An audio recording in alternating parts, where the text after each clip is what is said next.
एक बार श्लोक दोहरा लेते हैं। इस श्लोक से ही हमारा 14वां चैप्टर है, 14 चैप्टर है, वो कनेक्टेड है, तो इस बार इसको दोहराते हैं। पुरुषम प्रकृतिस्थो ही भुंक्ते प्रकृतिजान् गुणान् कारणं गुणसंगस्य सद असद जोनियन्मसु।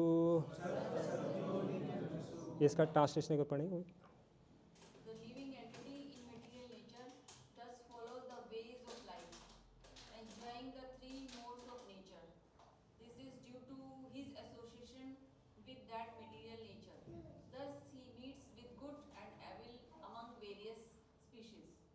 तो इसमें भगवान बता रहे हैं कि जो लिविंग एंटिटी है, आत्मा है, वो जो है मेटल नेचर्स से बाउंड होता है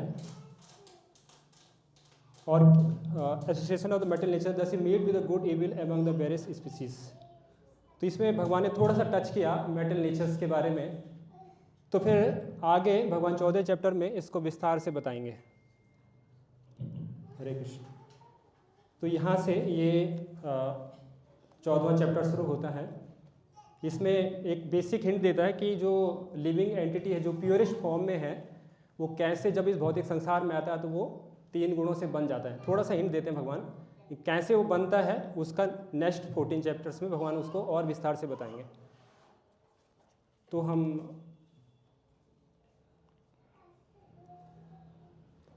यहाँ पे 14 जो चैप्टर्स है उसमें मुख्य रूप से 27 वर्सेस हैं, 27 वर्सेस हैं।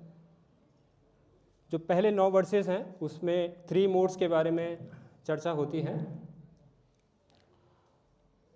और दूसरे 10वें से लेकर 13वें वर्ष में भगवान बताएंगे कि जो मोड्स हैं किस तरह से वो उसमें स्पर्धा चलती रहती है। कभी रजोगुण हावी हो जाता है तो कभी तमोगुण हावी हो जाता है तो कभी सतोगुण हावी हो जाता है।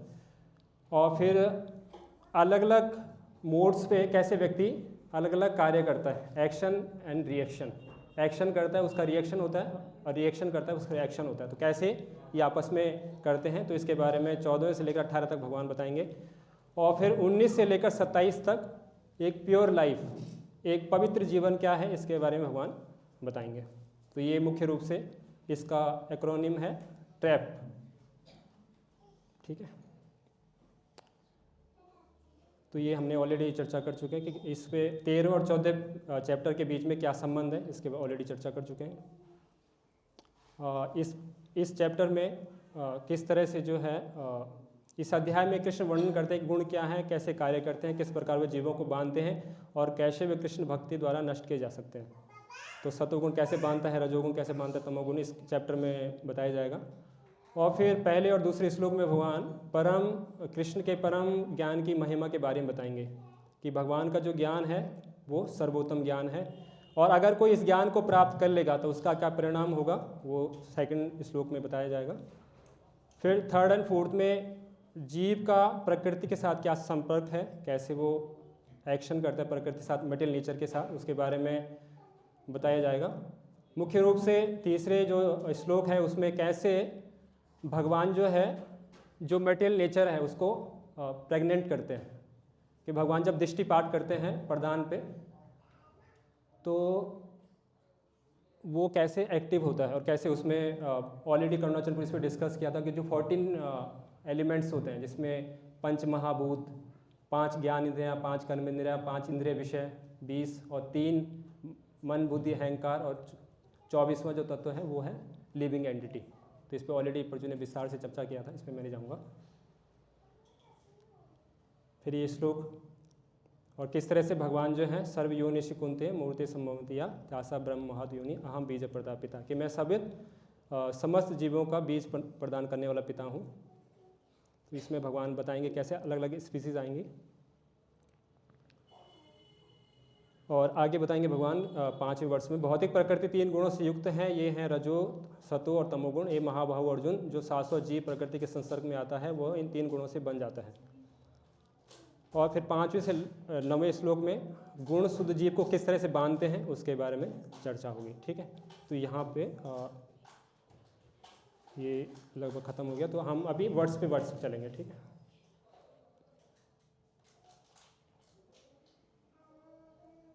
तो ये वर्ड्स नंबर 1 है।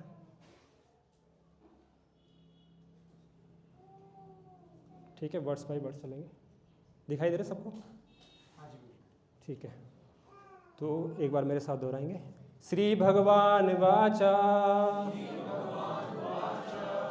तो श्री भगवान वाचा मतलब श्री भगवान ने कहा, भगवान कह रहे हैं अर्जुन को। ठीक है, परम भूयम परीक्षामि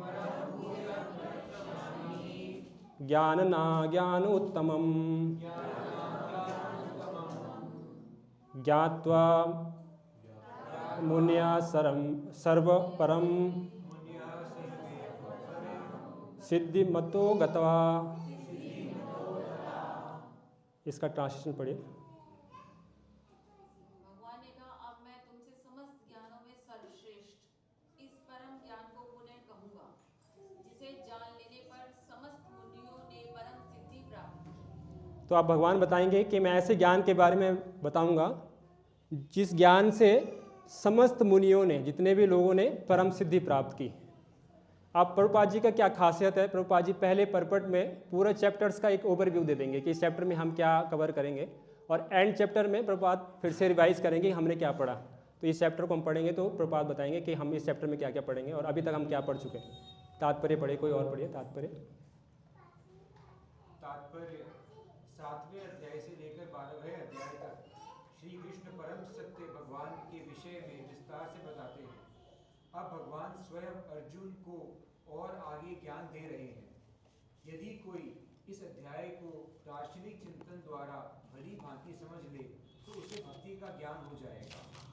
13वें अध्याय में यह स्पष्ट बताया जा चुका है कि विनय पूर्वक ज्ञान का विकास करते हुए भव बंधन से छूटा जा सकता है। यह भी बताया जा चुका है कि प्रकृति के गुणों की संगति के फलस्वरूप ही जीव इस भौतिक जगत में बद्ध है। अब इस अध्याय में भगवान स्वयं बताते हैं कि वे प्रकृति के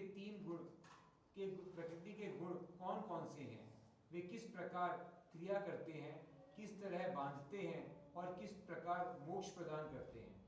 इस अध्याय में जिस ज्ञान का प्रकाश किया गया है उसे अन्य पूर्ववर्ती अध्यायों में दिए गए ज्ञान से श्रेष्ठ बताया गया है। इस ज्ञान को प्राप्त करके अनेक मुनियों ने सिद्धि प्राप्त की और वे वैकुंठ लोक के भागी हुए। अब भगवान उसी ज्ञान को और अच्छे ढंग से बताने जा रहे हैं। यह ज्ञान अभी तक बताए गए समस्त ज्ञान योग से कहीं अधिक श्रेष्ठ है और इसे जान लेने पर अनेक लोगों को सिद्धि प्राप्त हुई है। अतः यह आशा की जाती है कि जो भी इस अध्याय को समझेगा उसे सिद्धि प्राप्त होगी। क्या बता रहे हैं? जो भी इस अध्याय को समझेगा उसे क्या होगी? और दूसरा यहाँ पे बता रहे हैं कि यह ज्ञान अभी तक बताए गए समस्त ज्ञान योग में अधिक श्रेष्ठ है, इसे जानने पर लोगों ने सिद्धि प्राप्त की। तो अभी तक जितने भी अध्याय के बारे में बताया जाता है समस्त ज्ञान योग में सबसे अधिक श्रेष्ठ है। तो ऑलरेडी प्रभु जी ने बताया था कि गीता को हम 3 भाग में डिवाइड करते हैं। जो पहले के 6 चैप्टर्स हैं उनको क्या कहते हैं हम? कर्म योग। मुख्य रूप से कर्म योग के बारे में चर्चा की गई है। और बीच के जो 6 चैप्टर्स हैं 7वें से लेकर 12 तक वो है भक्ति योग। मुख्य रूप से भगवान भक्ति के बारे में बताते हैं, भक्ति की सुप्रीमेसी को एस्टैब्लिश करते हैं। और फिर 13 से लेकर और लगभग 18 तक भगवान जो है वो ज्ञान योग के बारे में बताएंगे। तो ये ज्ञान योग का सेक्शन चल रहा है अभी। तो इसमें बता रहे हैं कि जितने भी अभी भगवान ने चीज़ें बताई, अगर कोई इस चैप्टर को जान लेता है तो क्या करेगा? सिद्धि को प्राप्त हो जाएगा। ठीक है, अब नेक्स्ट वर्स।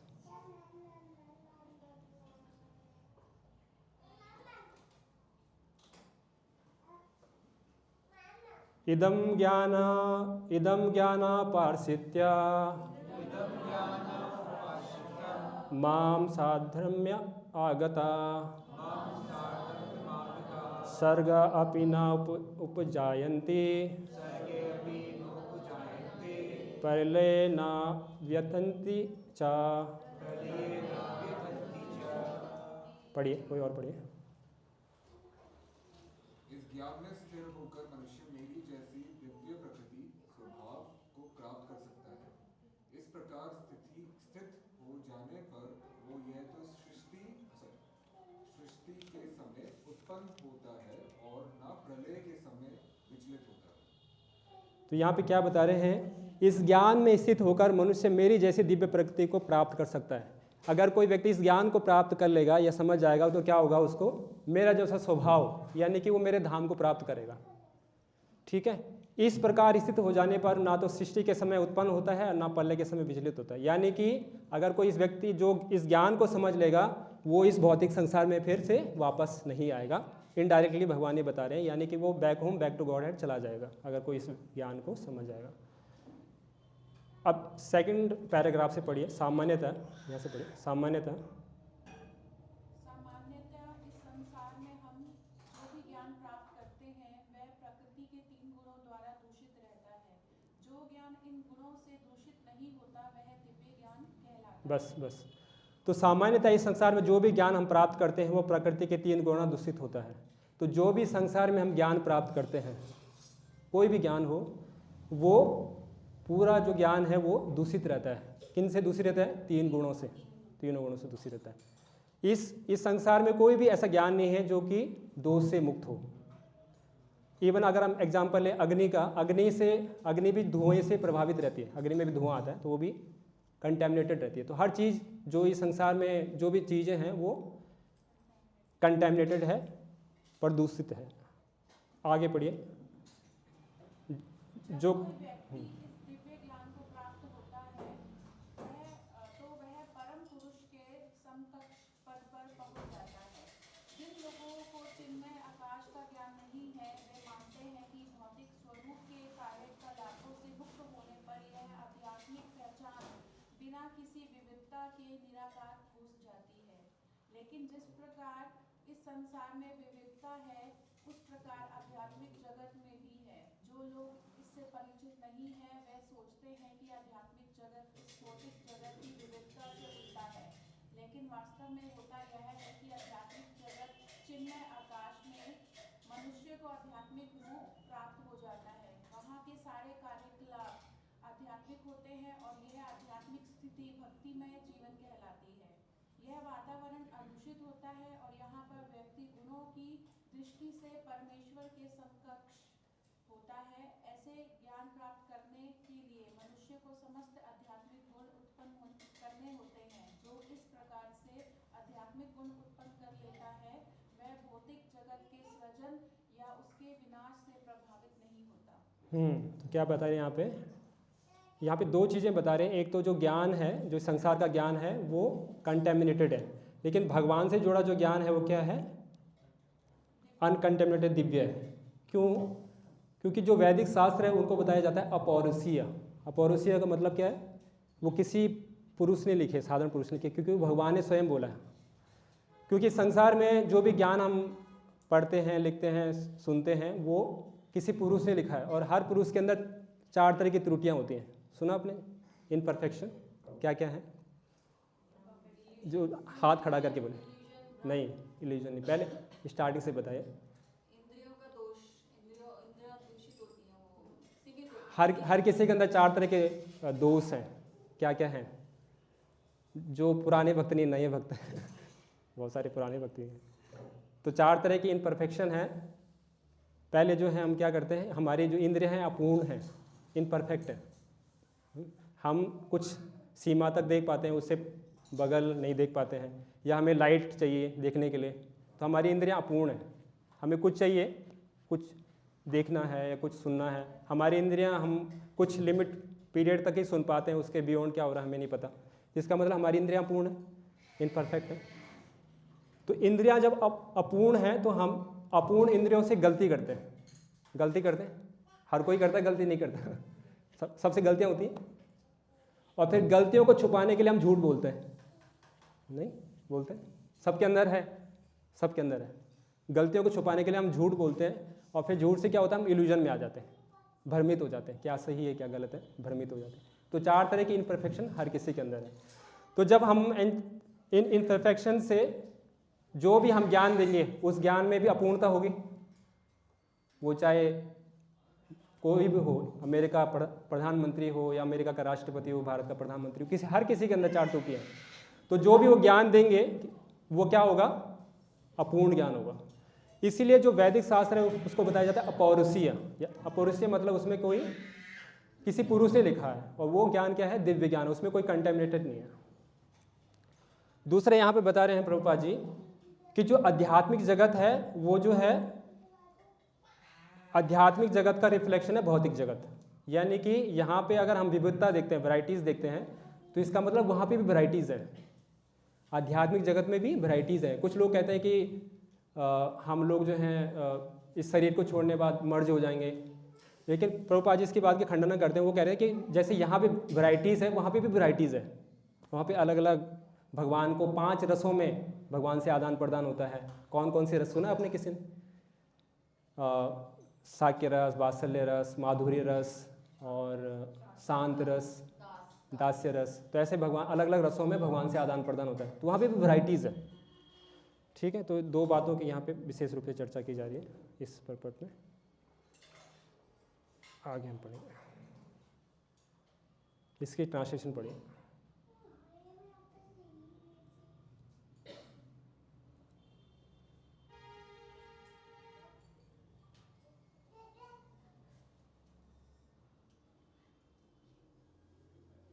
इसका ट्रांसलेशन इसमें लिखा नहीं है,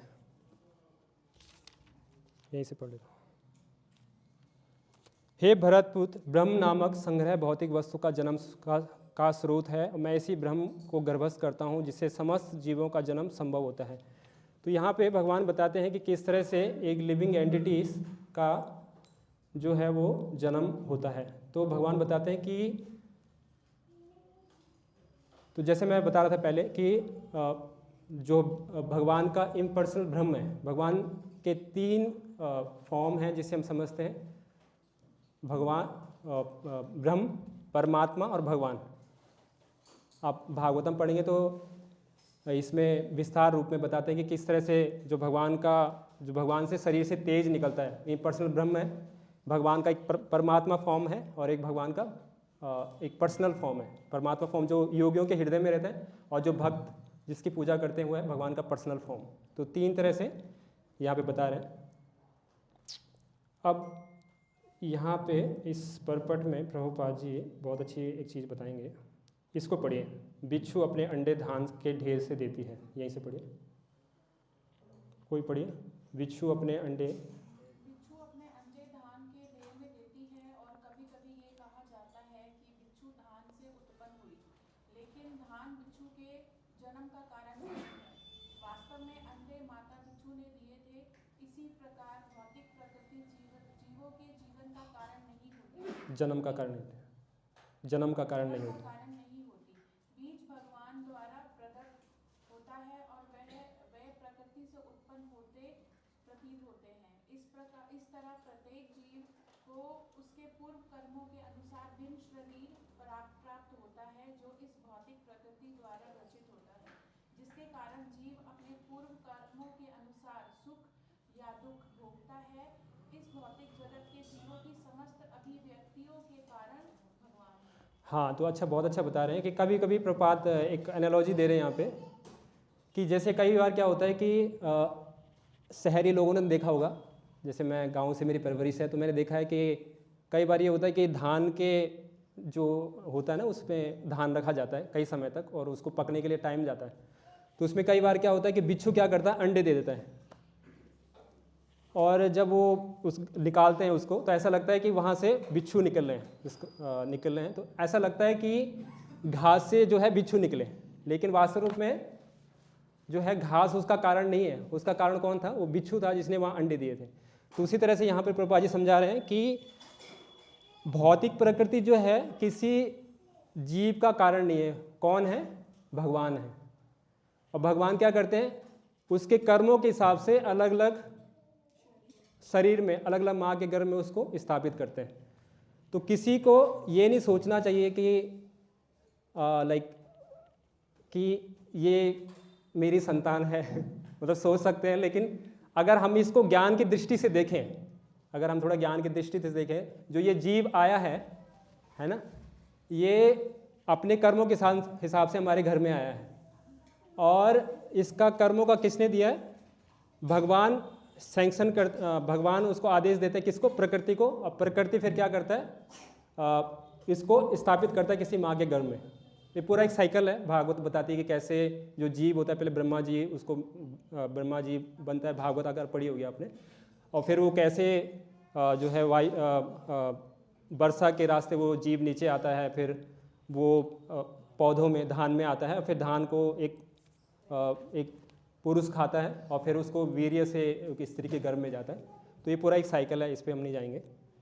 तो बेसिकली यहाँ पे बता रहे हैं कि किसी व्यक्ति को ये नहीं सोचना चाहिए कि जो है वो उसका जो कारण है वो मैं हूँ। अल्टीमेट कारण कौन है? परम भगवान। यहाँ पे बता रहे हैं प्रकृति भी कारण नहीं है, प्रकृति भी भगवान की अध्यक्षता में काम करती है। मध्यक्षेण प्रकृति सूयते सचराचरम, कि भगवान गीता में कहते हैं कि जो प्रकृति है वो मेरी अध्यक्षता में काम करती है। 9वें अध्याय का 10वां श्लोक। ठीक है, तो ये श्लोक है यहाँ पे। अब हम नेक्स्ट वर्ड्स पे चलेंगे।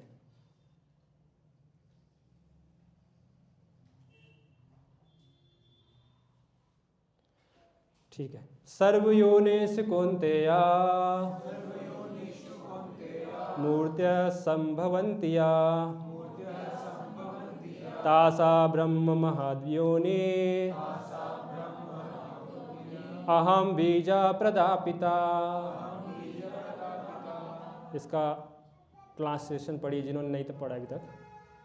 हे कुंती पुत्र, तुम यह समझ लो कि समस्त प्रकार की जीव योनियां इस भौतिक प्रकृति में जन्म द्वारा संभव हैं और मैं उनका बीज प्रदाता पिता हूँ। तो क्या बता रहे हैं यहाँ पे? हे कुंती पुत्र, तुम ये समझ लो कि समस्त प्रकार के जीव योनियां इस भौतिक प्रकृति में जन्म द्वारा संभव है। अब मैं क्या करता हूँ?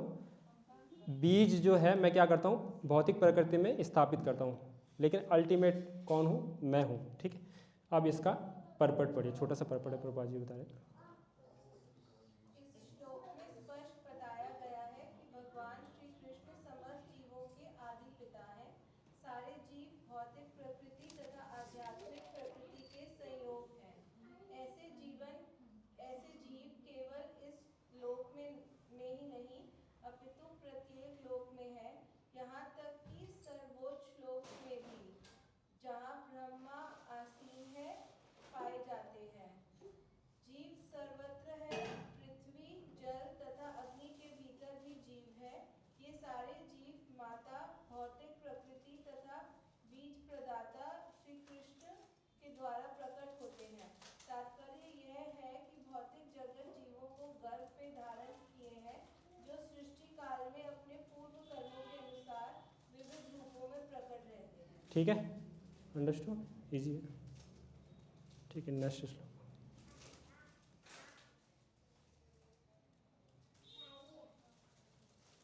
सत्तम रजतमा इति गुणा प्रकृति संभवा निवेदन्ति महाबाहो देहि देहि नाम अवयम। पढ़िए, ट्रांसलेशन पढ़िए। भौतिक प्राकृतिक 3 गुणों से युक्त है। ये है सतो, रजो तथा तमोगुण। हे महाबाहु अर्जुन, जब शाश्वत जीव प्राकृतिक के संसर्ग में आता है तो वह इन गुणों से बन जाता है। तो यहाँ पे बता रहे हैं भौतिक प्रकृति 3 गुणों से युक्त है। कौन कौन से गुण हैं? सतो, रजो और तमोगुण। हे महाबाहु अर्जुन, जब शाश्वत जीव प्रकृति के संसर्ग में आता है तो वो 3 गुणों से बन जाता है। जैसे ही जीव इस संसार में आता है तो क्या होता है? वो 3 गुणों से बन जाता है, सतो, रजो और तमोगुण से। ठीक है, तात्पर्य पढ़िए। दिव्य होने के कारण जीव को इस भौतिक प्राकृतिक से कुछ भी लेना देना नहीं है। एक मिनट। दिव्य होने के कारण जीव को इस भौतिक प्रकृति से कुछ भी लेना देना नहीं है। जीव जो है क्या है? ट्रांसेंडेंटल है, उसको इस भौतिक संसार के कुछ लेना देना नहीं है। लेकिन आगे पढ़िए क्या होता है? भौतिक जगत द्वारा बद्ध हो जाने के कारण वह प्रकृति के तीनों गुण के जादू के वशीभूत होकर कार्य करता है। फिर भी भौतिक जगत द्वारा बद्ध हो जाने के कारण, क्योंकि भौतिक जगत में जीव आ चुका है, तो इस कारण से क्या होता है कि 3 गुण उस पर हावी हो जाते हैं या उस पर एक्ट करते हैं। आगे क्योंकि जीवों को प्रकृति की विभिन्न अवस्थाओं के अनुसार भिन्न भिन्न प्रकार के शरीर मिले हुए हैं। अतः वे उसी प्रकृति के अनुसार कर्म करने के लिए प्रेरित होते हैं। यही अनेक प्रकार के सुख दुख का कारण है। तो सुख और दुख का क्या कारण है? क्या कारण बता रहे हैं प्रभुपाद जी यहाँ पे? चूँकि जीवों को प्रकृति की विभिन्न अवस्थाओं के अनुसार भिन्न भिन्न प्रकार के शरीर मिले हुए हैं, अतः वह उसी प्रकृति के अनुसार कर्म करते हैं। अलग अलग तरह के लोगों को शरीर मिले हैं और उसी के हिसाब से वो कर्म करते हैं। तो जब इसी हिसाब से कर्म करते हैं तो क्या मिलता है, कभी सुख मिलता है और कभी दुख मिलता है। ठीक है। फिर भी भौतिक जगत द्वारा बद्ध हो जाने के कारण वो प्रकृति के 3 गुणों के जादू से वशीभूत होकर कार्य करता है। और भौतिक जगत में जब वो बद्ध हो जाता है व्यक्ति तो क्या करता है, 3 गुणों के अनुसार वो कार्य करता है। कभी वो सतोगुण के अनुसार कार्य करता है, कभी रजोगुण में करता है और कभी तमोगुण में करता है। तो इस तरह से गुणों के अंदर प्रतिस्पर्धा चलती रहती है। ठीक है। दिव्य जीव कहाँ से आए? दिव्य जीव दिव्य मतलब ट्रांसेंडेंटल जीव, हमें बात की जा रही है जब हम भगवान के धाम से हैं। दिव्य जीव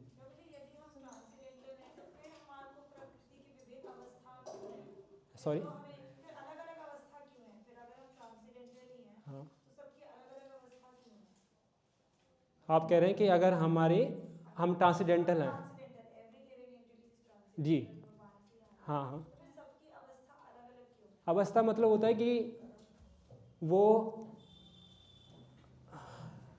हम टाइम इमोरियल से यहाँ पे है ना, अनादिकाल से हैं यहाँ पे।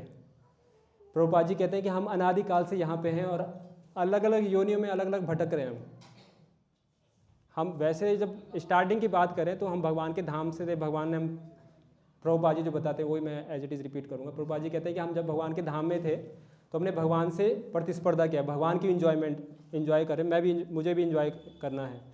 तो इसलिए क्या किया, भगवान ने एक जगत बना दिया, मान लें ये जगत बना दिया। और जब यहाँ पे हमें डाला गया, ऑलरेडी हम दिव्य थे, लेकिन जब हम इस भौतिक प्रकृति के संसर्ग में आते हैं तो हम जो है अलग अलग गुणों में आ जाते हैं। तो ये गुणों कैसे बनते हैं, ये अज्ञानता के कारण। मतलब स्टार्टिंग में तो सब दिव्य थे, लेकिन जैसे जैसे धीरे धीरे गुणों के संपर्क में आते हैं, उन गुणों के प्रभाव में आते हैं, फिर उस हिसाब से कर्म करते हैं, तो फिर उसके हिसाब से उनको जन्म मिलता है। आई होप नहीं, अभी हमने पहले वाला प्रपट पढ़ा ना, वहाँ पे प्रभुपाद जी कह रहे थे कि सब विविधता है आध्यात्मिक जगत में। ऐसा नहीं है कि एक जैसा चीज़ है, वहाँ पे विविधता है। पढ़ा ना हमने प्रपट पीछे, विविधता है वहाँ पे, वैराइटीज़ है। जैसे यहाँ पे वैराइटीज़ है, किसी की लाइकिंग हो सकता है, किसी की डिसलाइकिंग हो सकता है ना, किसी को खाने में ये अच्छा लगता है तो किसी को खाने में वो अच्छा लगता है।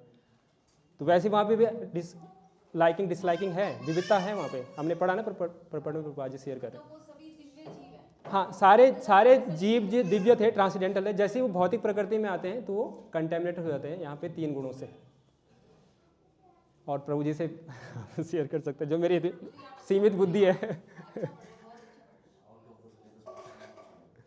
जी, इसका मतलब ट्रांसेंडेंटल जीव हाँ। जब अपने कर्मों के हिसाब से पहले शरीर पाता है हाँ। और इस भौतिक जगत में आता हाँ। है। भौतिक जगत में आके उसके ऊपर तीनों गुण हावी हो जाते हाँ, हैं, हाँ। अपना प्रभाव दिखाते हैं, और उस प्रभाव में आकर के वो अपने कर्म करता है, हाँ, और उस कर्म के अनुसार फिर क्या होता है, फिर उसको शरीर मिलता है ना, उस आपका शरीर मिलेगा, और दुख मिलता है। सुख और दुख मिलेगा अलग। नेक्स्ट शरीर वो अपना डिसाइड करेगा ये साइकिल फिर उसके इसी कर्मों के साथ इसी कर्म। मतलब शुरू में दिव्य होते हैं, ये कह रहे हैं। हाँ, वो मैं नहीं कह रहा हूँ, शिला प्रभुपाद जी पट में कह रहे हैं। उन्हीं की कह रहे हैं। हाँ, ठीक है। तो 5वां वर्ष हो गया ना, 6वां पे चल रहा है। इसका ट्रांसलेशन पढ़िए। हे निष्पाप, हे निष्पाप, सतोगुण अन्य गुणों की अपेक्षा अधिक शुद्ध होने के कारण प्रकाश प्रदान करने वाला और मनुष्यों को सारे पाप कर्मों से मुक्त करने वाला है। जो लोग इस गुण में स्थित होते हैं वह सुख तथा ज्ञान के भाव से बन जाते हैं। तो यहाँ पे क्या बता रहे हैं, हे निष्पाप। किसको कह रहे हैं निष्पाप? अर्जुन निष्पाप है, यानी कि उसने कभी पाप नहीं किया। बहुत बड़ी क्वालिटी है। सतोगुण अन्य गुणों की अपेक्षा अधिक शुद्ध होने के कारण प्रकाश प्रदान करने वाला, मनुष्य के सारे पाप कर्मों को मुक्त करने वाला है। तो सतोगुण जो है वो क्या करता है, अधिक शुद्ध होने के कारण क्या करता है, प्रकाश प्रदान करता है, यानी कि ज्ञान प्रदान करता है। और इस ज्ञान के कारण क्या होता है, वो सारे पाप कर्मों से मुक्त हो जाता है। तो अगर कोई व्यक्ति सतोगुण में है तो उसको ज्ञान की प्राप्ति होगी, और सेकंड क्या होगा, उसके सारे पाप कर्म नष्ट हो जाएंगे। जो लोग इस गुण में स्थित होते हैं वो सुख और ज्ञान के भाव से बन जाते हैं, लेकिन जो इस गुण में होते हैं वो भी बन जाते हैं। इसलिए भगवान आगे बताएंगे गुणातीत होना है हमें इन तीनों गुणों से ऊपर जाना है। और कैसे जाना है आगे भगवान बताएंगे उसको। यानी कि जो अगर सतोगुणी व्यक्ति भी है वो भी संसार में बंधा रहता है। कैसे? सुख और ज्ञान से। तो प्रभुपाद जी परपट में बहुत इंपॉर्टेंट लाइन बताएंगे। मैं चाहता कि आप उसको पढ़ें एक बार थोड़ा सा।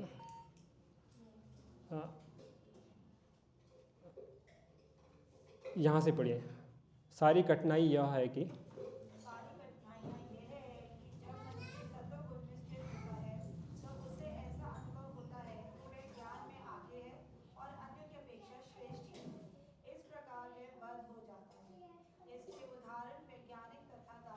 बस तो सारी कठिनाई यह है कि जब मनुष्य सतोगुण में स्थित होता है तो ऐसा अनुभव होता है कि वो ज्ञान में आगे है और अन्य की अपेक्षा श्रेष्ठ है। तो वो ये सोचता है कि मैं श्रेष्ठ हूँ है ना। अभी हमने पढ़ा था जब पीछे प्रभु जी ने एक बताया था, शायद 20 आइटम ऑफ नॉलेज बताया था। तो उसमें सबसे पहला गुण बताया था अमानित्वम, ह्यूमिलिटी बताया था।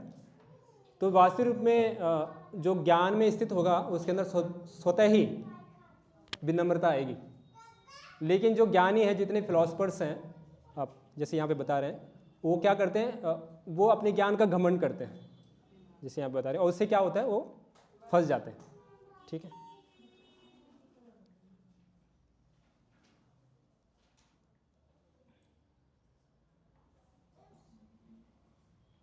यहाँ से पढ़िए। और जब इस प्रकार, यहाँ से पढ़िए पढ़िए पढ़िए पढ़िए पढ़िए।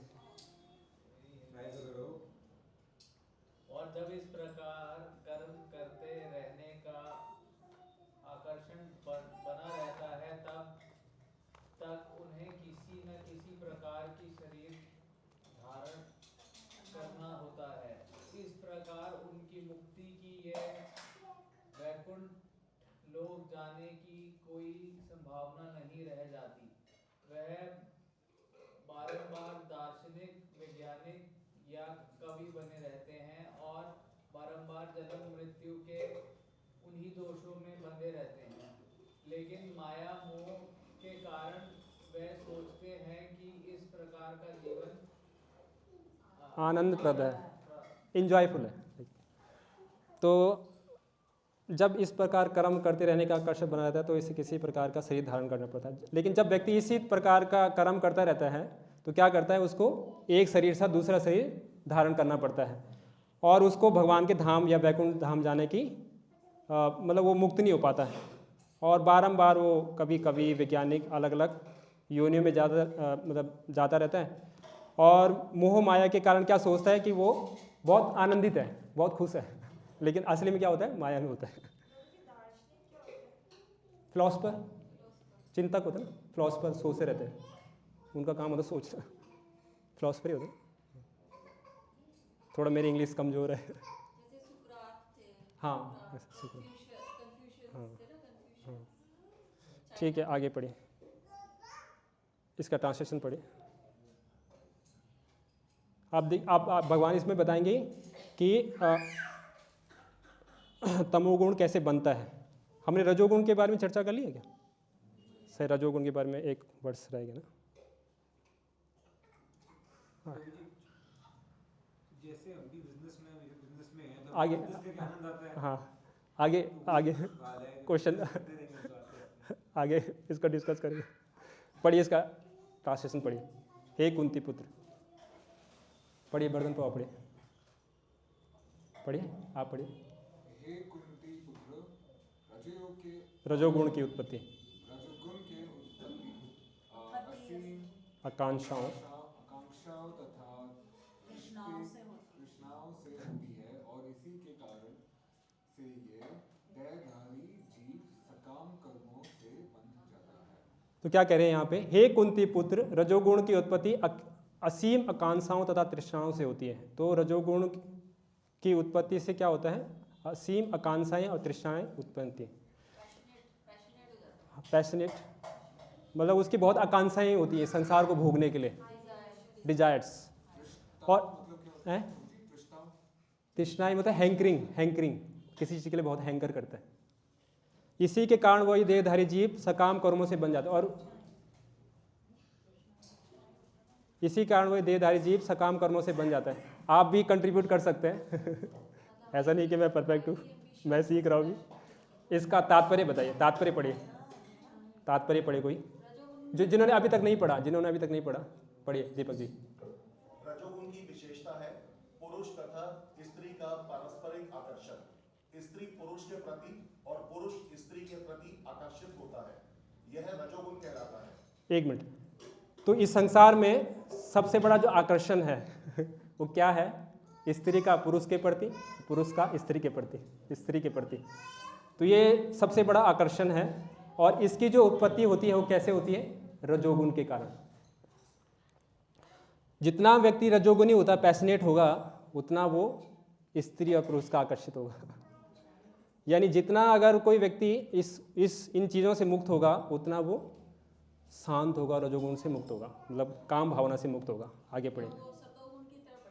सतोगुण की तरफ बढ़ेगा जब रजोगुण में वृद्धि हो जाती है। पढ़िए। जब इस रजोगुण में वृद्धि हो जाती है तो मनुष्य भोग के लिए लालायित होता है, वह इंद्रिय तृप्ति चाहता है। इस इंद्रिय तृप्ति के लिए वह रजोगुणी समाज में या राष्ट्र में सम्मान चाहता है। हाँ, तो दूसरा क्या लक्षण बता रहे हैं यहाँ पे?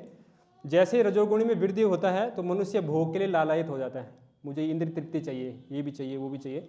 और फिर क्या होता है कि वो समाज में और राष्ट्र में सम्मान चाहता है, मेरा सम्मान करें, लोग मुझे पूजें, मेरा वाई वाई करें। ऐसा होता है, कई लोग मेरा नाम पंखे पे आना चाहिए, मेरा नाम आना चाहिए होता है, पंखा चल रही है।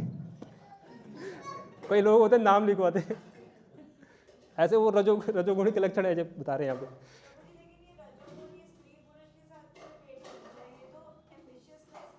हैं? हाँ हाँ, सॉरी, हाँ हाँ हाँ हाँ,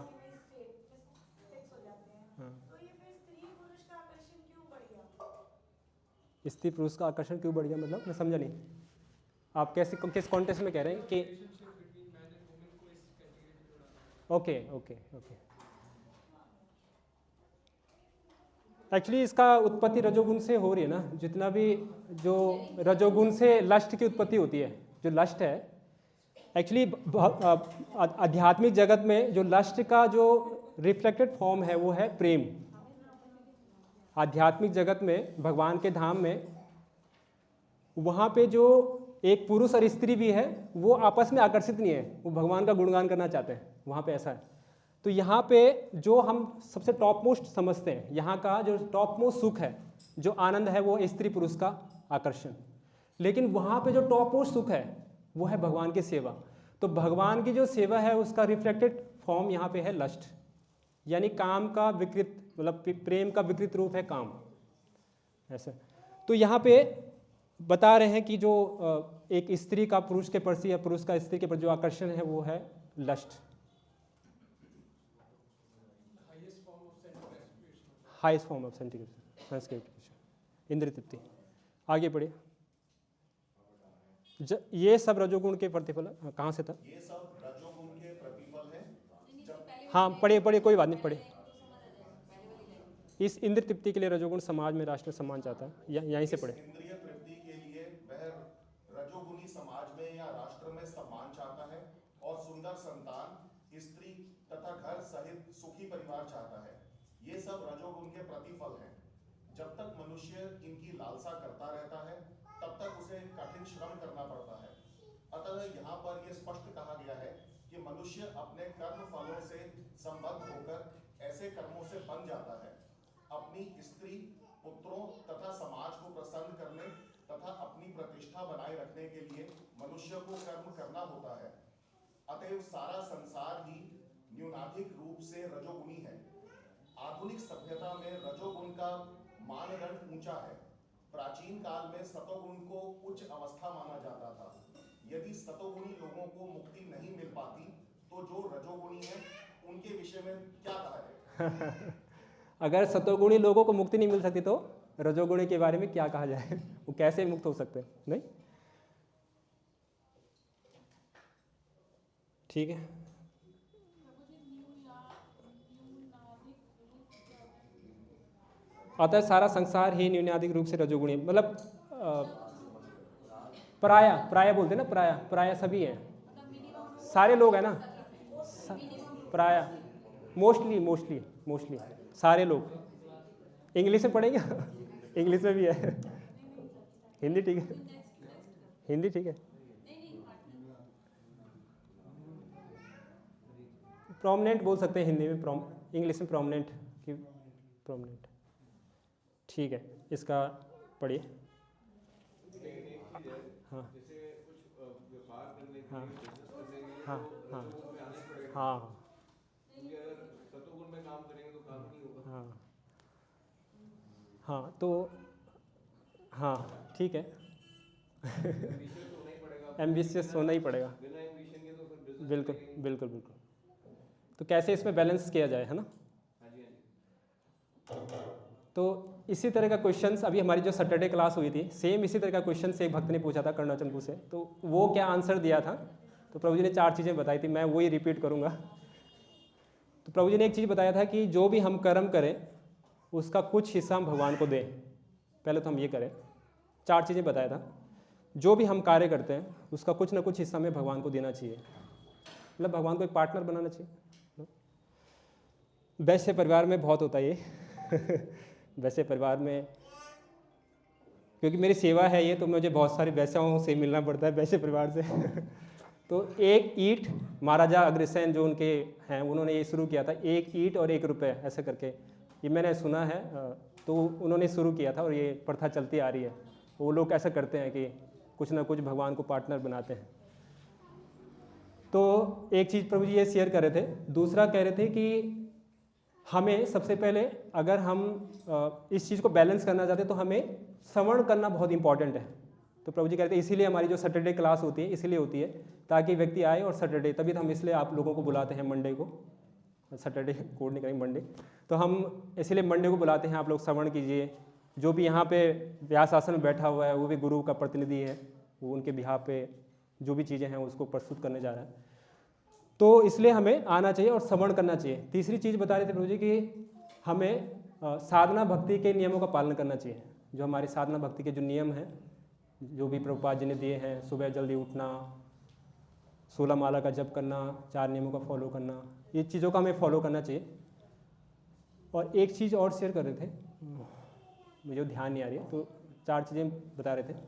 तो अगर हम इन चीज़ों को फॉलो करेंगे तो हम इंटैक्ट रहेंगे, मतलब हमारी लाइफ बैलेंस रहेगी।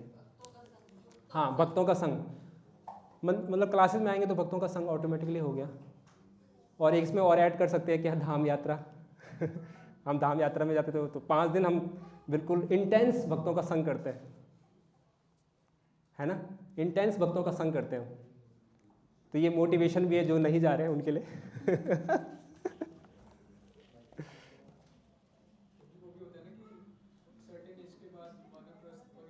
नहीं, वो अलग चीज़ है, वो अलग चीज़ है। प्रभुपाद जी कहते हैं कि अगर किसी की वाइफ फेवरेबल है और उसके घर में संकीर्तन वगैरह सब चीज़ ठीक हो रहा है तो उसको संन्यास लेने की ज़रूरत नहीं है। संन्यास लेने की हर किसी को आवश्यकता नहीं है, और हर कोई इसी के लिए संन्यास आश्रम है भी नहीं। संन्यास बेसिकली कलयुग में जो है वो लिया जाता है प्रचार के लिए। जैसे कलयुग में 5 चीज़ें वर्जित हैं, मुझे याद नहीं, श्लोक आता है कि घोड़ हत्या करना, ऐसे करके 5 चीज़ें वर्जित हैं। मैं आपसे श्लोक शेयर कर लूँगा, गौलंबम ऐसे करके एक श्लोक आता है, उसमें एक ये भी आता है कि संन्यास नहीं लेना चाहिए। लेकिन शिला भक्ति सिद्धांत महाराज जो शिला प्रभुपाद जी के गुरु थे, उन्होंने संन्यास इंट्रोड्यूस किया इस्कॉन में। क्यों? ताकि प्रचार मूवमेंट के लिए। तो सन्यासी जो है उसका जो कार्य होता है वो ट्रैवल करता है। अब जैसे हमारे बीच में हिजगिरीश रुक्मणी कृष्ण प्रभु जी, अभी बहुत जल्दी प्रभु जी का संन्यास हो जाएगा। वैसे प्रभु जी ऑलरेडी ट्रैवल करते हैं, लेकिन अब उनका ट्रैवलिंग और बढ़ जाएगा, उनका जोन और बढ़ जाएगा। तो पता नहीं हमें वो सौभाग्य मिलेगा नहीं मिलेगा, लेकिन अभी हमारा सौभाग्य कि हमें प्रभु जी जो हैं वो हमारे जो यात्रा जारी GAV गोवर्धन इको विलेज, उसमें प्रभु जी भी हमारे साथ में होंगे, तो हमारा सौभाग्य होगा। जोरदार करता धोनी प्रभु जी के लिए। एक्चुअली वो GBC ने तो पास कर लिया, बस अब ये है कि जिन भी गुरु से वो लेंगे चाहे वो लोकनाथ महाराज हैं, चाहे जयपताका स्वामी महाराज हैं या गुरु प्रसाद स्वामी महाराज हैं। अब वो बस उनको बोलेंगे कि अब मुझे अब देना है, जो भी वो देखेंगे अब उनको जिनसे भी लेना चाहें। होना तो जैसे पंजाबी बाग में चाहिए, क्योंकि पंजाबी बाग प्रभु जी का बेस है, मतलब यहीं से उन्होंने अपनी जर्नी शुरू किया था। क्योंकि एक्चुअली एक महाराज हैं कमल लोचन प्रभु, सुना आपने नाम कमल लोचन प्रभु? अभी उनका नाम है भक्ति पद्म सौरभ स्वामी महाराज, पहले उनका नाम था कमल लोचन प्रभु। तो वो मीरा रोड मंदिर से थे, तो उनका जो संन्यास हुआ वो मीरा रोड में हुआ था, क्योंकि उनका बेस मीरा रोड था। तो मैं एज्यूम कर रहा हूँ कि क्योंकि प्रभु जी का बेस पंजाबी बाग है, तो हो सकता है कि पंजाबी बाग में संन्यास हो ऐसे। तो संन्यास जो है वो मतलब कम्प्लीटली वो रिनाउंस होता है, कम्प्लीटली रिनाउंस होता है, और उसका एक ही काम होता है, मन वचन और शरीर से वो क्या करता है, भगवान की सेवा करता है तीनों से। ठीक है, ये वाला हो गया, 8वां हो गया, ये वाला पढ़ना ना। अब पढ़िए, ट्रांसलेशन पढ़िए। हे भरतपुत्र, तुम जान लो कि अज्ञान से उत्पन्न तमोगुण समस्त देहधारी जीवों का मोह है। इस गुण के प्रतिफल पागलपन, आलस तथा नींद है, जो बद्ध जीव को पालते हैं। जय हो। तुम जान लो कि अज्ञान से उत्पन्न तमोगुण, तो तमोगुण जो है उससे क्या उत्पन्न होता है, अज्ञान, इग्नोरेंस भी बोलते हैं इंग्लिश में, जो समझ देहधारी जीवों का मोह है, अटैचमेंट है। इस गुण के प्रतिफल व्यक्ति क्या होता है, पागलपन हो जाता है, उसको प्रमाद हो जाता है, दूसरा आलस आता है, और तीसरा उसको निद्रा आती है ना। 3 चीज़ें होती है। इस गुण के प्रतिफल क्या होता है, पागलपन, प्रमाद, आलस, लेजीनेस हो जाता है, और नींद बहुत ज़्यादा वो सोता है। तो जो है जीव इसको बांधता है। ठीक है, अब यहाँ पे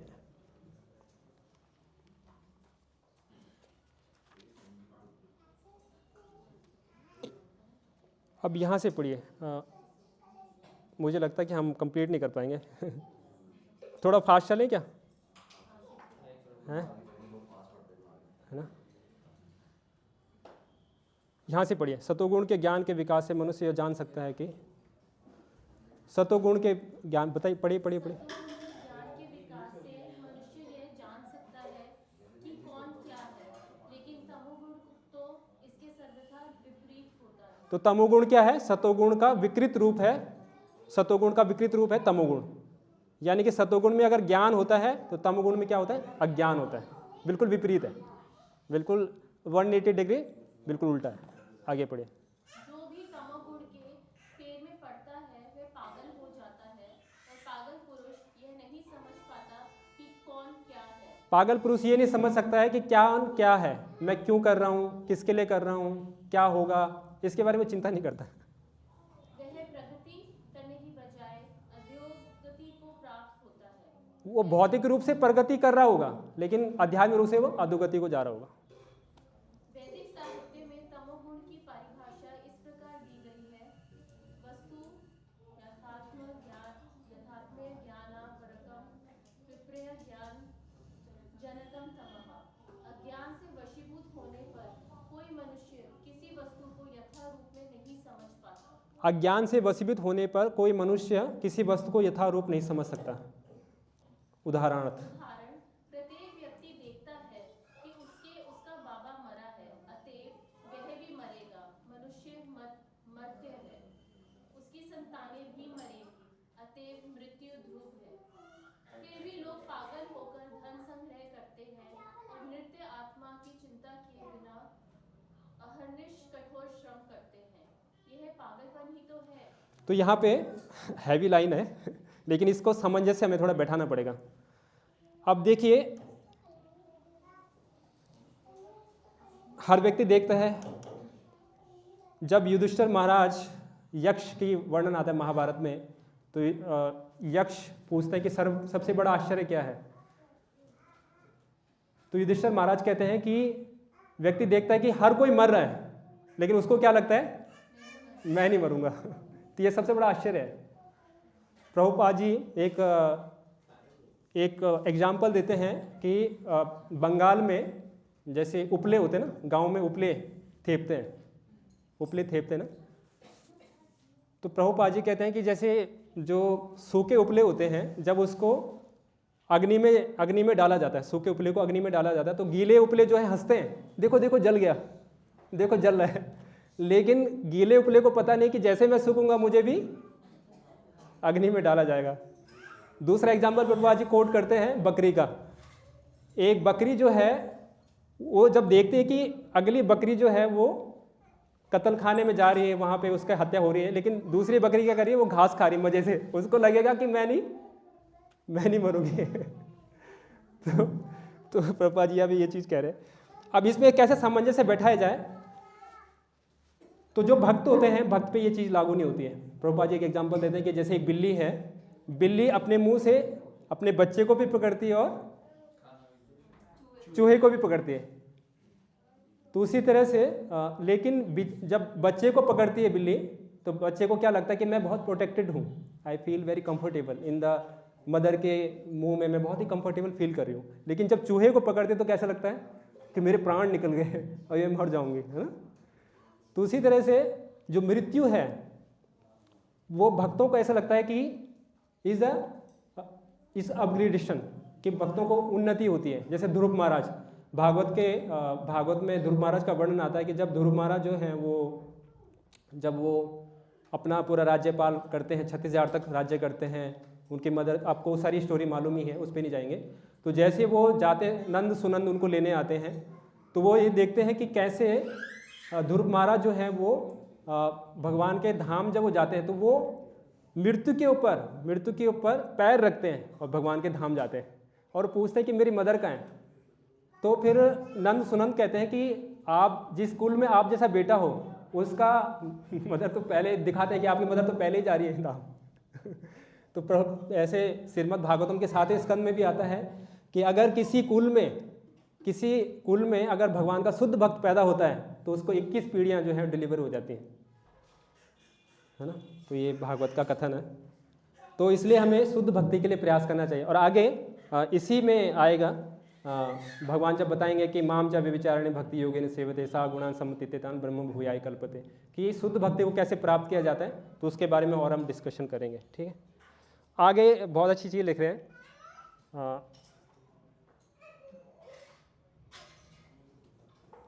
6 घंटे की नींद यहाँ से पढ़िए। 6 घंटे की नींद पर्याप्त है, लेकिन ऐसा व्यक्ति दिन भर में 10-12 घंटे तक सोता है। ऐसा व्यक्ति सदैव निराश प्रतीत होता है और भौतिक द्रव्यों तथा निद्रा के प्रति व्यसनी बन जाता है। यह है तमोगुणी व्यक्ति के लक्षण। तो जो तमोगुणी व्यक्ति है वो क्या करता है, बहुत ज़्यादा सोएगा। यहाँ पे प्रभुपाद जी कह रहे हैं 6 घंटे की नींद सफिशिएंट है। लेकिन जो हमारे गोस्वामीज थे, गो का अर्थ होता है इंद्रियां और स्वामी होता है मास्टर, तो जो अपनी इंद्रियों के मास्टर हैं, तो गोस्वामीज जो थे वो 2 से 3 घंटा सोते थे बस। हमारे जैसे अभी इस्कॉन में भी जो गुरु वर्ग हैं, जैसे परम पूज्य गोपाल कृष्ण गोस्वामी महाराज थे, तो वो भी लगभग 10-12 घंटे, लगभग 10 से 11 बजे सोते थे और वो 1:30 बजे उठ जाते। कभी टाइम क्या हो गया, फिर 2 बजे उठेंगे, फिर टाइम क्या हो गया, फिर सोएंगे, फिर 3:30 बजे, फिर टाइम क्या हो गया, क्योंकि उनको चिंता थी मुझे मंगल आरती जाना है। नेवर मिस एनी मंगल आरती। तो जो अपने हेल्थ पे असर नहीं पड़ता है 7-8 घंटे ना सोए। अगर आप आध्यात्मिक प्रैक्टिस कर रहे हैं तो 6 घंटे की नींद सफिशिएंट है। प्रभुपाद जी यहाँ पे लिख रहे हैं 6 घंटे, हाँ, कम से कम 6 घंटे लिखा है। तो 3 घंटे अगर जो नहीं, वो एक्चुअली वो अलग स्तर है। जो मैंने बात किया वो गोस्वामीज का स्तर अलग है, वो अलग स्तर है। गोस्वामीज का स्तर अलग है। गोस्वामीज तो 2 या 3 दिन में 150 ग्राम छाछ पीते थे। अगर हमें ऐसा बोला जाए तो हमें 3-3 टाइम खाना चाहिए। तो मुझे, आपका तो अलग है। ठीक है, आगे हम पढ़ते हैं 9वां वर्ष। हे भरतपुत्र, अब ये समरी बता रहे हैं तीनों का, सतोगुण, तमोगुण और रजोगुण का। पढ़िए, हे भरतपुत्र। हे भरतपुत्र, सतोगुण मनुष्य को सुख से बांधता है, रजोगुण सकाम कर्म से बांधता है और तमोगुण मनुष्य के ज्ञान को ढककर उसे पागलपन से बांधता है। हाँ, यहाँ से पढ़िए, रजोगुणी व्यक्ति सकाम कर्म में लगा होता है। यहाँ तक पढ़िए, रजोगुणी व्यक्ति। पढ़िए चेतन को। रजोगुणी व्यक्ति सकाम कर्म में सकता है वह यथासंभव धन प्राप्त करके उसे उत्तम कार्य में व्यय करता है। कभी कभी वह अस्पताल खोलता है और धर्मार्थ संस्थाओं को दान देता है। बस बस बस बस। तो अब यहाँ पे देखिए कि बता रहे हैं कि अगर कोई अस्पताल खोलता है या धर्मार्थ संस्थाओं को दान देता है तो वो भी एक तरह का रजोगुण है। ऐसा कैसे? आप बताइए मतलब इनपुट्स दे दें, ऐसा कैसे? प्रतिष्ठा के लिए कर रहा है। हाँ बिल्कुल राइट, अपनी प्रतिष्ठा के लिए, नेम फेम के लिए, है ना। अगर कोई अस्पताल खोल रहा है, धर्मार्थ संस्थाओं को दान दे रहा है तो क्यों कर रहे हो? क्या उसका मोटिव है? हाँ, लेकिन अल्टीमेटली उसका जो मोटिव है ना माता जी, अल्टीमेटली उसका वो जो कर रहा है, ठीक है, वो चैरिटी कर रहा है, लेकिन कहीं ना कहीं उसका उसमें सुख है एक्चुअली, कहीं ना कहीं देखा जाए कुछ ना कुछ, और वो एक तरह से कर रहा है इस शरीर के लिए, एक तरह से देखा जाए तो शरीर। यही बात कर रहे थे ना कि अगर हम जैसे बिजनेस करते हैं उसमें पार्टनर बनाओ भगवान को, तो अगर पार्टनर बना के दे रहे, यहाँ पे अन्य धार्मिक संस्थाओं को बता रहे जाए, लेकिन आप कृष्ण भावनामृत में अगर देते हैं तो कृष्ण भावनामृत में क्या होता है, मैं बता रहा हूँ कृष्ण। अगर कुणाल ने पंखा दिया उस पर अपना नाम नहीं लिखवाया तो उसकी सेवा भी तो हो सकती है ना। तो तीन तरह से व्यक्ति जो है वो करता है हेल्प। एक होता है शरीर के स्तर पे, एक होता है मन के स्तर पे, और एक होता है आत्मा के स्तर पे। शरीर के स्तर पे जो हम सेवा करते हैं, किसी को खाना खिला दिया, किसी को हमने कुछ कंबल बांट दिए, शरीर के स्तर पे हेल्प कर दिया। लेकिन ऐसा तो नहीं है कि अगर हमने उसको शरीर के स्तर पे कर लिया तो फिर उसको भूख नहीं लगेगी, फिर उसको ठंड नहीं लगेगी, ऐसा तो नहीं है। लगेगी ना, फिर से खाना उसको फिर चाहिए, कंबल उसको फिर चाहिए। अगर हम उसको मन के स्तर पर कर लिया, किसी को मन परेशान है, उसका कुछ काउंसलिंग कर दिया, कुछ उसको सेटिस्फाई कर दिया, कुछ उसको कुछ गाइडेंस दे दिया, तो कुछ हद तक वो सेटिस्फाई हो सकता है। लेकिन असली जो कृपा है, असली जो उस पर कृपा है, वो है उसको आत्मा, उसकी आत्मा के लिए, जिससे वो भूल चुका है, उससे मिलवा देना। ये सबसे बड़ी कृपा है एक जीवात्मा पे।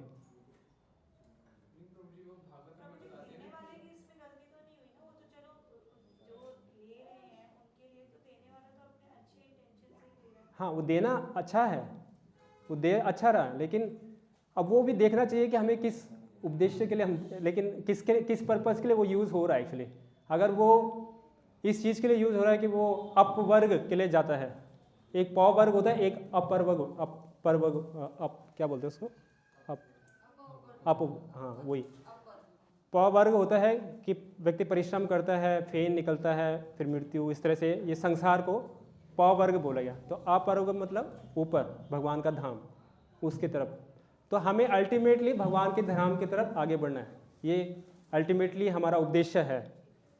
अगर हम उसको इस तरह से हेल्प भी करते हैं, क्या हम उसको जन्म मृत्यु के चक्कर से छुड़वा देंगे? नहीं छुड़वा सकते ना। अगर हम सो कॉल्ड उसको इस तरह से चैरिटी करते भी हैं, तो क्या हम उसको, जो उसका परमानेंट सोल्यूशन है, उसके लिए हम हेल्प कर रहे हैं उसको? नहीं कर रहे ना। लेकिन यहाँ पे जो हम खाना बांटते हैं, वो केवल खाना ही नहीं होता है, भक्तों के द्वारा बनाया होता है, भगवान को भोग लगता है और भक्तों के द्वारा बांटा जाता है। तो इसीलिए आप देखेंगे बहुत सारे लोग इस्कॉन में जुड़ते हैं केवल प्रसाद के माध्यम से, और अब वो बहुत अच्छे भक्त बन गए, उनकी दीक्षा हो गई, बहुत सारे लोग दीक्षित हो गए, भक्ति में खूब प्रोग्रेस कर रहे हैं। लेकिन मंदिर में भी तो लोग अपना नाम लिखवा के चीजें दान करते हैं, जैसे किचन स्पॉन्सर्ड बाय दिस, अपना जो भी व्हाटएवर। वो होता है, वो पूजा में उनको स्पेशल। एक्चुअली क्या होता है प्रभु जी की, देखिए प्रभु जी मैं बताऊं? हाँ प्रभु जी इसमें ये है कि अभी आगे आएगा चैप्टर्स में हाँ कि जो दान है वो भी 3 प्रकार का हाँ होता है, हाँ सतोगुण, रजोगुणी, तमोगुणी। तो उसमें ये सब चीजें क्लियर हो जाएंगी। हाँ, वो और क्लियर होगा। ठीक है, यहाँ पे पढ़िए आप। हे भरतपुत्र, अब कितना टाइम हो गया? टाइम क्या?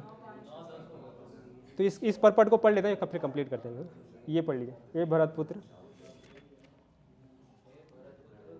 अभी कोई और मनीष को आप पढ़िए जरा, इसको पढ़िए। हे भरतपुत्र, कभी कभी सतोगुण रजोगुण तथा तमोगुण को परास्त करके प्रधान बन जाता है, तो कभी रजोगुण तथा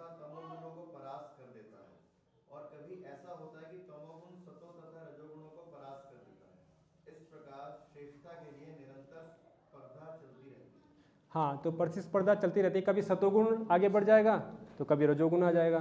कभी हमारे साथ होता है ना कि कभी हम बहुत पीसफुल रहते हैं, लेकिन कभी बहुत ये भी करना है वो भी करना है, और कभी आलस रहता है, ठीक है कर लेंगे, होता है ना ऐसा, कभी होता है कई बार। कभी भक्ति में बहुत उत्साह हुआ कि आज तो भैया सुबह सुबह 16 माला करनी है, ऑफिस जाने से पहले 16 माला करनी है, ऑफिस जाने जितनी भी मतलब वटेवर माला करनी है, कभी ठीक है कर लेंगे। तो हमेशा ये प्रतिस्पर्धा चलती रहती है, यहाँ पे बता रहे हैं। अब यहाँ से पढ़िए, बहुत अच्छा प्रभुपाद जी परपट कह रहे हैं। हाँ, यहाँ पे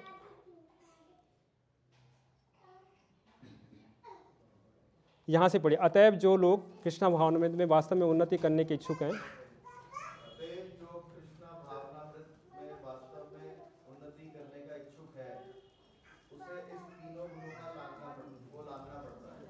अगर किसी के किसी एक गुण की प्रधानता मनुष्य के आचरण में, उसके कार्यकलापों में, उसके खान-पान आदि में प्रकट होती रहती है। तो मनुष्य जिस तरह का उसका आचरण है, जिस तरह से उसके कार्यकलाप हैं और जिस तरह का उसका खान पान है, इससे आप पता कर सकते हैं कि व्यक्ति कौन से गुण में स्थित है।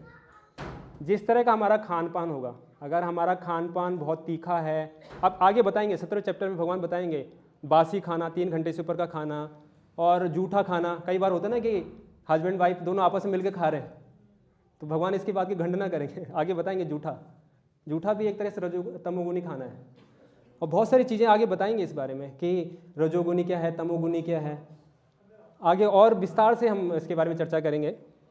तो वास्तव में उन्नति करना चाहता है, उसको क्या करना पड़ता है, इन गुणों को लांघना पड़ेगा, इन तीनों गुणों को ऊपर से लांघना पड़ेगा। ये अब इस हाँ की जाएगी। हाँ, लेकिन यदि कोई चाहे तो वह अभ्यास द्वारा सतोगुण विकसित कर सकता है। हाँ, अगर कोई चाहे तो क्या कर सकता है, वो रजोगुण से ऊपर सतोगुण अभ्यास कर सकता है। अब आप थोड़ा सा, मैं 2 मिनट और लूँगा कि क्या क्या एक्टिविटीज़ हम कर सकते हैं। हमारे पास मार्कर है, 2 मिनट ले सकते हैं, और हैं 2 मिनट ले सकते हैं, बहुत अच्छा हो जाएगा। आप लिख सकते हैं कि क्या क्या हम एक्टिविटी करें, कि क्या क्या हम एक्टिविटीज़ कर सकते हैं जिससे हमारा सतोगुण विकसित होता है। लिखिए, आप सभी बताइए क्या क्या हम एक्टिविटीज़ कर सकते हैं जिससे हमारा सतोगुण विकसित हो सकता है। जप करना, हाँ लिखिए, एक एक करके जप करना, हाँ भोग लगा के खाना, लिखिए एक एक करके लिखिए। सुबह जल्दी उठना, मंडे क्लास में आना, वो भक्तों का संग हो गया, भक्तों का संग करना। रीडिंग क्लास, एक मिनट, एक एक करके कैसे हम सतोगुण को बढ़ा सकते हैं उसके बारे में थोड़ा चर्चा करेंगे। क्या क्या लिखा, जपा करना। तो जपा कैसे हेल्प करता है हमें, जब हम भगवान का नाम का जप करते हैं तो हमारी जो चेतना है वो फाइन ट्यून हो जाती है। एक्चुअली हमारी जो चेतना है वो बहुत ही फाइन ट्यून हो जाती है, और हम सही और गलत में भेदभाव कर सकते हैं, क्योंकि हमारी जो चेतना है वो डिस्क्रिमिनेट कर लेती है, क्लैरिटी आ जाती है हमें जप करने से, एक चेतना फाइन ट्यून हो जाती है। और रीडिंग करने से क्या होता है, रीडिंग करने से हमारी जो डिस्क्रिमिनेशन पावर है, जो बुद्धि है वो सही डायरेक्शन में काम करती है। नहीं तो हमारी जो बुद्धि है वो भौतिक चीज़ों से कलुषित होती है। मन का जो है वो मन 3 तरह से काम करता है, थिंकिंग, फीलिंग और विलिंग। या तो वो प्रेजेंट के लिए जो है वो लेमेंट करेगा, या पास्ट के लिए हैंकरिंग करेगा। हमेशा मन इस अवस्था में रहता है। लेकिन बुद्धि क्या करती है, बुद्धि हमें गाइड करती है। अगर हमारी बुद्धि जो है शास्त्र नहीं हम पढ़ते हैं, हमारी बुद्धि भौतिक में ही लगी होती है, तो हमें क्या करती है, वो अधोगति की तरफ लेके जाती है।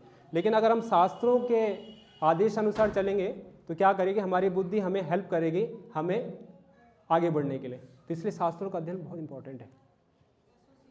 एसोसिएशन ऑफ डिवोटीज, तो एसोसिएशन ऑफ डिवोटीज जब हम ऐसे संघ में आते हैं तो हम क्या सुनते हैं कि जीवन का लक्ष्य ये है, हमें ये करना चाहिए, है ना। भक्तों का संघ में ये आते हैं। जब हम कैंप्स में जाते हैं तो एक साथ कई दिन तक रहते हैं, तो यही चीज़ें बार बार हैम्पर होती हैं, बार बार चीज़ें ये याद दिला दी जाती हैं कि नहीं ऐसा करना है। तो इसीलिए हम इतना फोर्स करते हैं कि यात्रा में चलिए, इतना करते हैं। और बताइए, भगवान को भोग लगा के खाना, प्रसाद लिख लिए, प्रसाद। तो प्रसाद जो है, गीता के 2nd चैप्टर में भगवान बताते हैं, प्रसाद सर्व दुखा नाम। कि प्रसाद खाने से हमारे सारे दुख खत्म हो जाते हैं।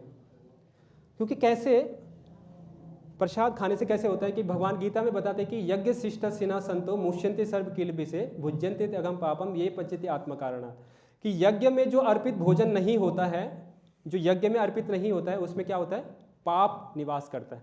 और जब हम वो पाप खाते हैं तो हमें जो हमारे जीवन में जो भी सुख और दुख आ रहे हैं उसी का एक फल है ये। तो जब हम भगवान का प्रसाद खाते हैं, क्योंकि हमने उसको परंपरा के माध्यम से, गुरु परंपरा के माध्यम से भगवान को भोग लगाते हैं, तो भगवान क्या करते हैं, उसमें जो सिन होता है उसको ले लेते हैं और फिर हमें क्या करता है, प्रसाद देते हैं। और जब हम हमेशा प्रसाद खाते हैं तो हमें क्या होता है, हम प्रसाद खाने से ही हम भक्ति में आगे बढ़ते हैं। ठीक है, ये हो गया। और कुछ? सुबह जल्दी उठना, सुबह जल्दी उठना एक्चुअली ये भी डिपेंड करता है। जैसे मैं जो है 7 घंटा, देखिए body according, body to body निर्भर करता है। किसी के लिए होता है कि 7 घंटा चाहिए उसको नींद, ठीक है 7 घंटे अब नींद ले लीजिए, कोई ऐसी दिक्कत नहीं है। 6 घंटे मतलब करुणाचंद हैं उनका 5 घंटे में हो जाता है। कई सारे डिवोटीज़ हैं जो 5 घंटे लेते हैं, 6 घंटे लेते हैं, जितना आपके लिए कंफर्टेबल है उतना लीजिए, लेकिन ज़्यादा मत लीजिए, एक्सेस के लिए मना है। ठीक है, taking shelter of spiritual master, हाँ मतलब एक कह सकते हैं कि वो हमें ज्ञान प्रदान करते हैं, taking shelter of spiritual master. Yes,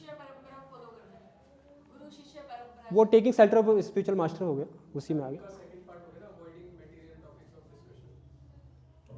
मतलब लेकिन उसमें ये है बस जितना आवश्यक है उतना ही करना, हम अवॉइड नहीं कर सकते। हमें जॉब करना है, बिजनेस करना है, सब कुछ करना है, लेकिन जितना आवश्यक है। हम अब जैसे चेतनपुर हैं, उनका एक अपना बिजनेस है, अब वैसे नहीं वो करना है, बिजनेस करना है, लेकिन जितना आवश्यक है। बाकी समय में क्या करना है, अपने आध्यात्मिक क्रियाओं में लगाना है अपने आप को। ठीक है, और मॉर्निंग का साधना बताया, मॉर्निंग में जल्दी उठना, wake up early in the morning. देखिए मॉर्निंग का जो समय है उसको ब्रह्म मुहूर्त कहते हैं। मॉर्निंग का समय सबसे इम्पॉर्टेंट समय है।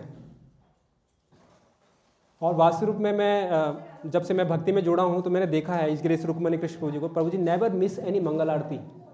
आज उनका जो स्तर है, जिस स्तर पे हैं, मतलब प्रभुपाद जी कहते हैं कि अगर कोई 12 साल तक लगातार विदाउट फेल मंगल आरती अटेंड करता है तो जो बोलेगा वो सत्य होगा। फैक्ट है, प्रभु जी जो बोलते हैं वो सत्य है, वो वेद वाक्य है। आप लोगों का एक्सपीरियंस होगा, अगर जैसे बहुत लोगों का एक्सपीरियंस होगा, तो जो बोलते हैं वो वेद वाक्य है, मतलब ट्रुथ है वो। तो इसलिए एटलीस्ट हम मंगल आरती में ना भी उठ पाएँ तो एक्चुअली कुछ ना कुछ हमारा नियम होना चाहिए कि हमें 5:30 उठना चाहिए, 6:30 उठना चाहिए, व्हाटएवर प्रयास कर सकते हैं। जो हमारा जपा टॉक होता है उसमें भाग ले सकते हैं। अभी मैंने जो है वो जपा टॉक भी शुरू कर दिया है, तो 6:30 हम जपा टॉक आज से ही शुरू किया है, तो आप लोग ज्वाइन कीजिए उसमें। तो मॉर्निंग का जो साधन है बहुत इंपॉर्टेंट है, इसलिए ऑफिस जाने से पहले, जैसे चेतनपू का नियम है या राजेश तलवारपू का नियम है, वो अपना जब तक माला नहीं करेंगे तब तक कुछ खाते भी नहीं है, पानी भी नहीं पीते, ऐसा नियम है। जैसे करुणाचंद्रपू है, उनका नियम था, पहले था, अभी तो उन्होंने नियम, क्योंकि उनका थोड़ा हेल्थ डाउन हो गया था, फिर से हॉस्पिटल में एडमिट हो गए थे, तो उनका नियम था कि 16 माला करने के बाद ही कुछ खाते थे। तो अगर हम उनसे कुछ मोटिवेशन लेते हैं, कुछ लेते हैं, तो हम भी कुछ ऐसे कर सकते हैं। एटलीस्ट 6 राउंड 8 राउंड कुछ ना कुछ हम वाव ले सकते हैं कि कुछ ना कुछ राउंड्स हम करेंगे। ये राजेश प्रभु का है, मोहन जी ज़्यादा जानते होंगे कि राजेश जी का नियम है, वो 16 माला करके और भागवत के कुछ अध्याय करके फिर पानी पीते हैं, तो उनका नियम है। तो ऐसे लोग हैं। हाँ, वैसे कुछ ऐसे चीज़ें आ गई, लेकिन कुछ लोगों का नियम है ऐसा, तो हम ऐसे कर सकते हैं। और इससे बड़ा हेल्प मिलता है एक्चुअली हमें। पूरा दिन आप देखेंगे, पूरा दिन आपका बहुत ही पीसफुल गुजरेगा, आपका माइंड आपको परेशान नहीं करेगा, बहुत संतुष्टि आपको मिलेगी, बहुत आपका माइंड बड़ा शांत होगा, और शांत मन से आप अपने और भी कार्य बहुत अच्छे से कर सकते हैं। ठीक है, तो यहीं पे हम विराम करते हैं। तो सतोगुण के बारे में हमने कुछ चर्चा किया कि कैसे हम सतोगुण को बढ़ा सकते हैं, सुबह जल्दी उठ के, और जो मॉर्निंग की साधना है उसको करके, भगवान को भोग लगा के, और रीडिंग शिला प्रभुपाद बुक्स, प्रभुपाद जी के ग्रंथों का अध्ययन करके, rise early in the morning, प्रसादम ग्रहण करके, एसोसिएशन ऑफ द डिवोटीज, भक्तों का संग करके। तो भक्तों का संग जो है हफ्ते में तो आना है मंडे क्लास में, लेकिन कैंप में भी जाना है। तो मेरा आप सबसे रिक्वेस्ट है कि जो लोगों ने अभी रजिस्ट्रेशन नहीं किया है तो ध्रुपू उनसे रिक्वेस्ट कर सकते हैं कि वो कैंप में चले हमारे मैनेजर भी है। तो क्योंकि देखिए आप लोगों के लिए कैंप हो रहा है,